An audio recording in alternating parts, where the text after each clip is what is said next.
Welcome back to part 2 of Super Mario Land 2, our deep thought commentary on it. And we start off with a little auto-scrolling level that I've no idea why it's here, but... it just is. Yeah, it just is. Yeah, I could do without auto-scrollers just as a general thing in platformers. They're basically never fun. Yeah, I mean, I kind of made my case with, like, auto-scrolling in platforming back in Mega Man with, like, its examples, but I gotta say, this one is not very interesting to me. Yeah, you get two problems depending on how they frame the level. You either get there's bullshit coming, you can't prepare yourself in time, or you get this particular example where it's slow, I'm bored, can you move along please so I can actually progress? Yeah. Here's a use of the Fire Flower, this game's interpretation of the Fire Flower. I think we forgot to mention in our playthrough of Super Mario Land, like, what that game's Fire Flower was. And it wasn't a Fire Flower, it was a fucking ball. Yeah, the Super Ball. It functions exactly the same as the Fire Flower, so I didn't even think of it, but yeah. I mean, although it, like, doesn't necessarily, like, bounce, it, like, just kind of, like, bounces all the way up instead of just, like, continuously, like, up and down and up and down. Yeah, it bounces off walls and whatnot and goes all over the fucking place. Yeah, it does have its advantage, but I much prefer just, like, the classic Fire Flower. Yeah, they both work. It's certainly going to be useful against a couple of the bosses, although, like, we'll mainly be using the rabbit power-up for those. Yeah, when I played this game, I actually got the rabbit power-up in the first of them, you know, the little mini-games at the end of the first level, and I kept it through the whole game. And just flew over fucking everything. Yeah, probably the wisest choice. Although, if you're, like, getting, like, all the bonuses at the end of each level, sometimes you might end up with a different power-up. So, I mean, at least that's how my playthrough of the game turned out. Yeah. You have not mastered the art of the save scum. for the... Well, I mean, I have, I just haven't mastered the art of, well, not getting the bonus because I really want the bonus. Oh, I mean, like, I would just collect lives in the bonuses and ended up with way too many lives for this game, because this game is not particularly difficult, and it is very, very generous with lives. Like, I thought the first game was generous with lives, like in that game's little, you know, end to level bonus minigame thing. It ain't got nothing on how many. You got 26 lives already. You are not gonna die 26 times in this game. Indeed you aren't. But, like, funnily enough, during the development of this game, or at least when they were, like, beta testing and stuff like that, the testers actually thought that the game was really, really difficult. Have these people never played a video game before?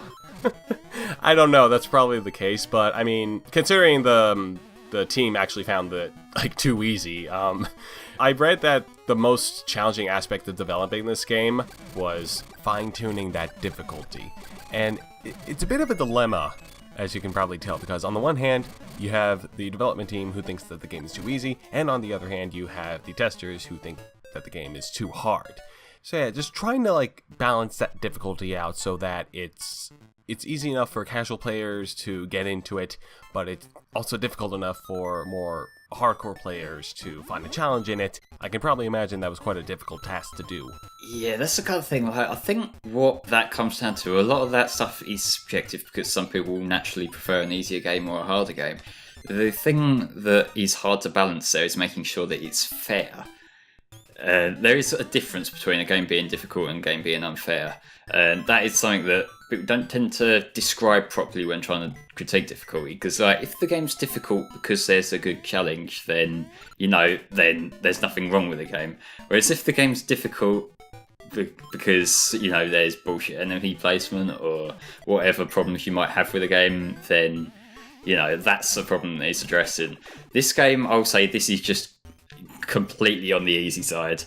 There's very few, like, I don't remember any parts that I really had problems with, other than, like, maybe a part of Wario's castle that really doesn't convey itself that well, but we'll cover that when we get to it. Yeah, I do concur as well. there isn't anything that struck out to me as like particularly unfair. Perhaps maybe it's the camera's just kind of zoomed in just a bit too close, so if you're not like paying attention, you just might run into an enemy without knowing it. But yeah, the game is certainly really, really easy. I think this was probably done to kind of, I guess, flip on the criticisms of the first game a bit, because the first game, art style, as we discussed, was very, very simple. This one, they've gone a lot more detailed, but to be able to do that, to be able to add detail to like all the assets, they need to get that bit closer, because otherwise they're always going to be dealing with very small sprites. And that is one criticism that I do have for the first game that I didn't think to bring up, in that a lot of the platforms you have to jump on are like one tiny little block wide. And so, you know, comparing that to this game where you've got proper fleshed out environments and whatnot, you know, it feels a bit, you know, more interesting here, I would say. Yeah. It certainly helps that this game had like 8 times the space that the first game had. That definitely helps, yeah. Yeah.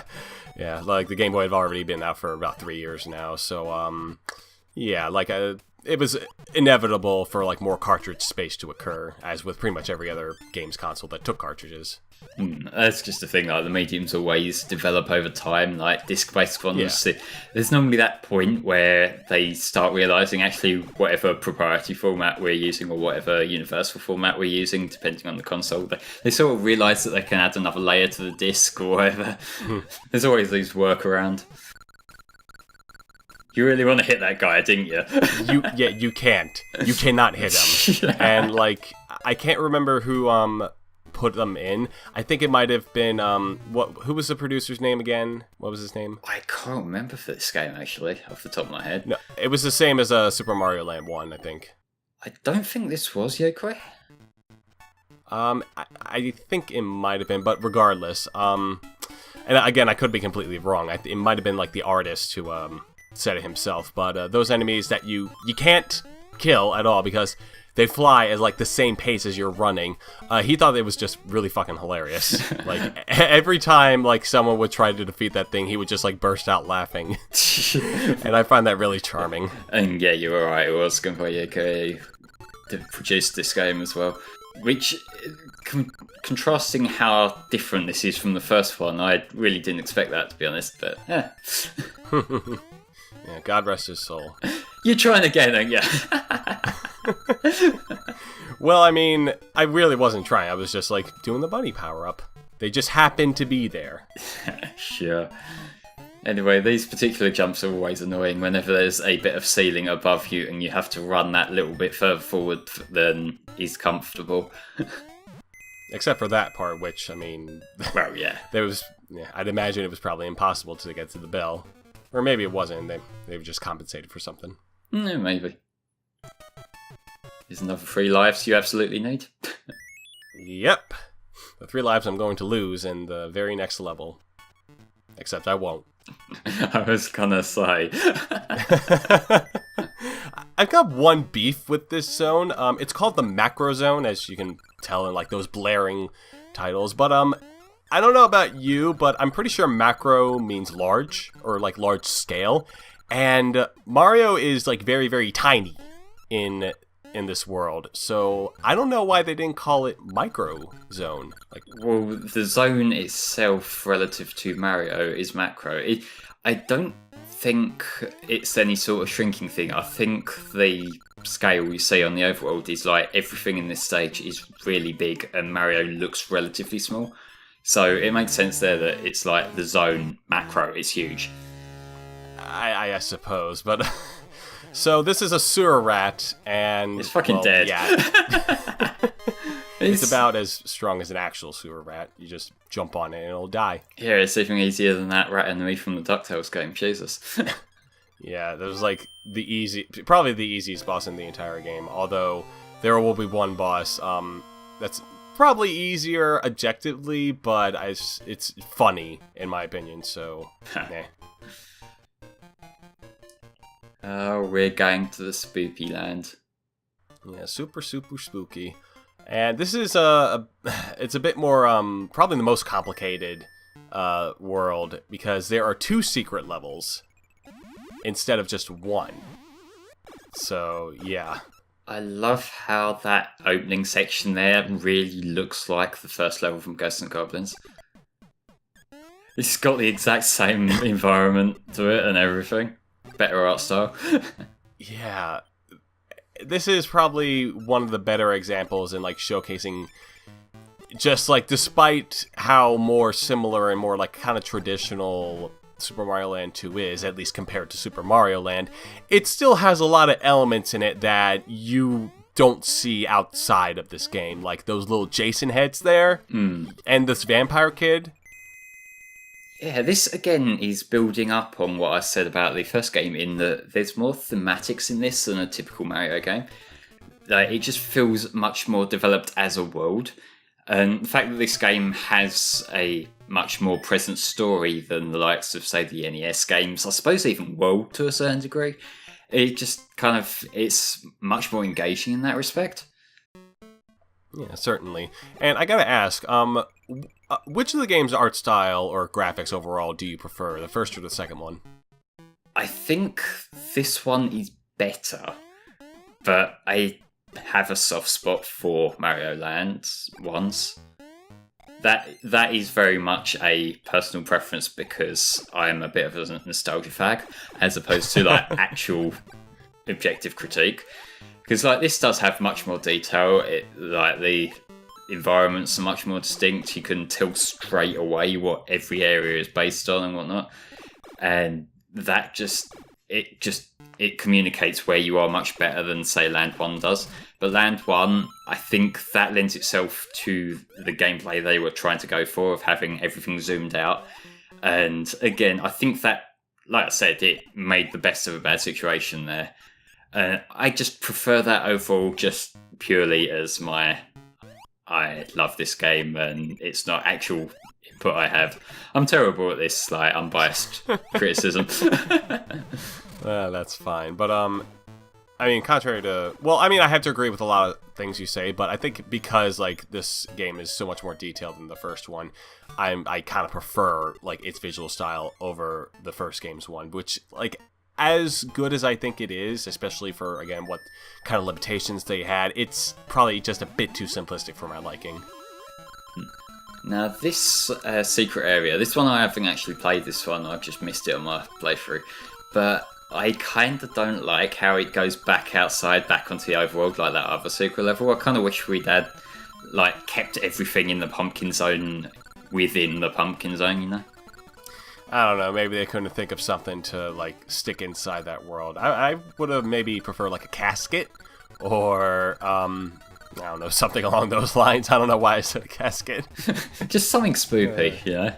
Yeah, something super spoopy for Mario to go inside and collect a bunch of coins in.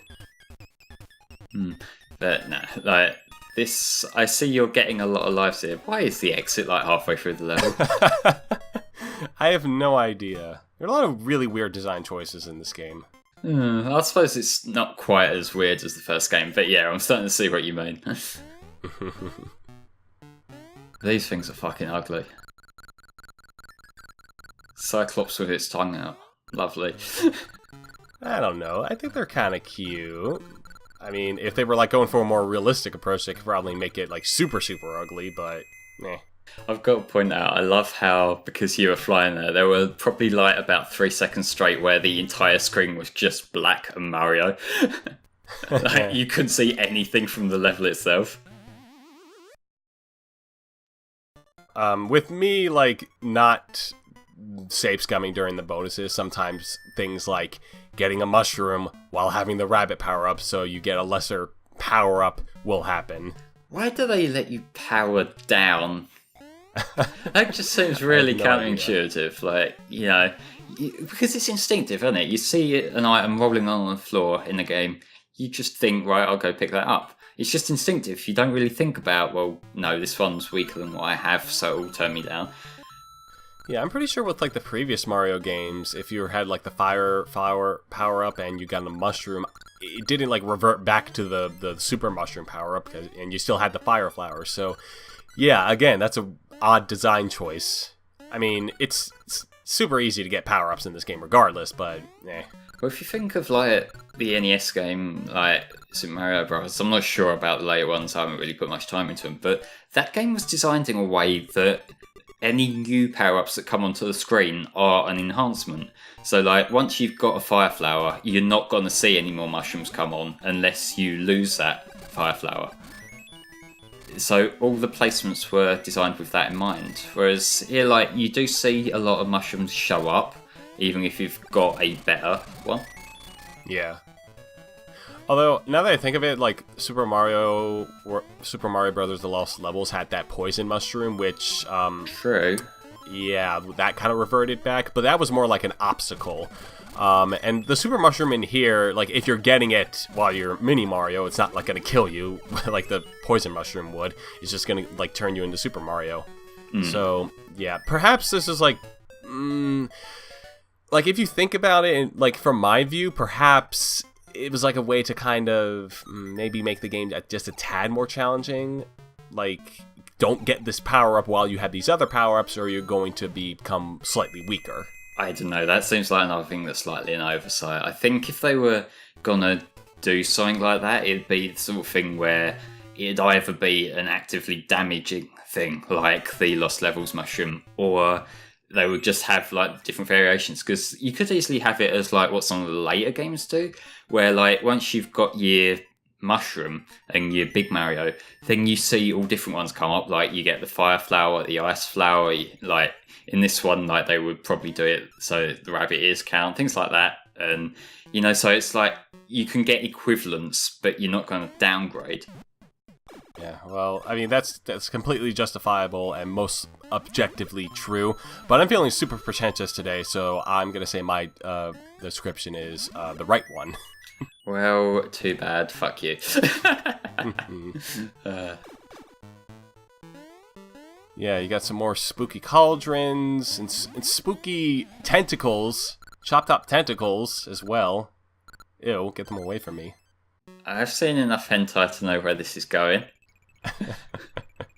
It's not that kind of game, Flame. Get that image out of your head. But we have tentacles and bunny ears. What else are you expecting?